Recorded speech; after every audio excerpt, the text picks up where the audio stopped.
কারা এ ব্যাপারে নদী কমিশন অলরেডি প্রতিবেদন তৈরি করেছেন, যেটা রাষ্ট্রপতির কাছে দেওয়া হয়েছে, তাদের ওয়েবসাইটেও আছে। কয়েক হাজার নদী দূষণকারী বাংলাদেশে আছে, তারা ফিল্ড লেভেলে নদী বিভিন্ন জায়গায় ভিজিট করে তারা এই তালিকাটা তৈরি করেছেন এবং সেই তালিকাটার কপি অলরেডি ওয়েবসাইটেও দেওয়া আছে। তো সেই হিসাবে আমরা বলছি, যদি এই অযোগ্যতাটা নির্ধারণ করা হয় আইনের মাধ্যমে, তাহলে আমরা মনে করি যে নদী দূষণ এবং দখল এটা অনেক কমে যাবে। এই একইভাবে কিন্তু এর আগেও আপনারা জানেন যে ঋণ নিয়ে যারা ঋণ খেলাফি ছিলেন তারাও কিন্তু একসময় নির্বাচন করতে পারতেন, কিন্তু পরবর্তীকালে কিন্তু আইন সংশোধন করে ঋণ খেলাফিদের নির্বাচনে অযোগ্য ঘোষণা করা হয়েছে, যার ফলে এখন ব্যাংকের টাকা নিয়েই যে টাকা দিবেন না নির্বাচন করবেন এই সুযোগটা থাকে না।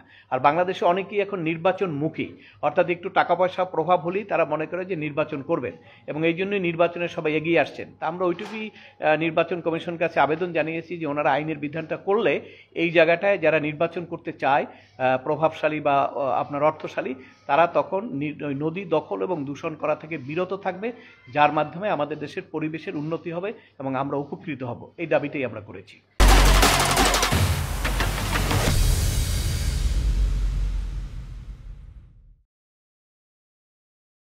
কমিশন আমাদের দাবির সঙ্গে পুরোপুরি একমতই পোষণ করেছেন। তারা বলেছেন এটা অবশ্যই পরিবেশের জন্য ভালো হবে।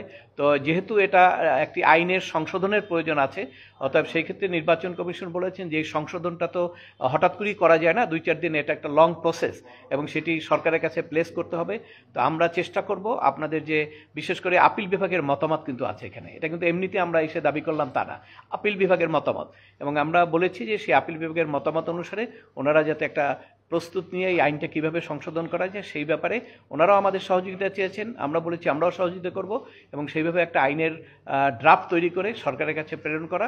এবং ওনারা বলেছেন যে আরও যে সংশোধনগুলো হবে নির্বাচনের আগে যদি হয়, তাহলে একত্রেই ওনারা সেই সবগুলো সংশোধনীর মাধ্যমেই এগুলো অন্তর্ভুক্ত করে ওনারা সরকারের কাছে প্লেস করবেন।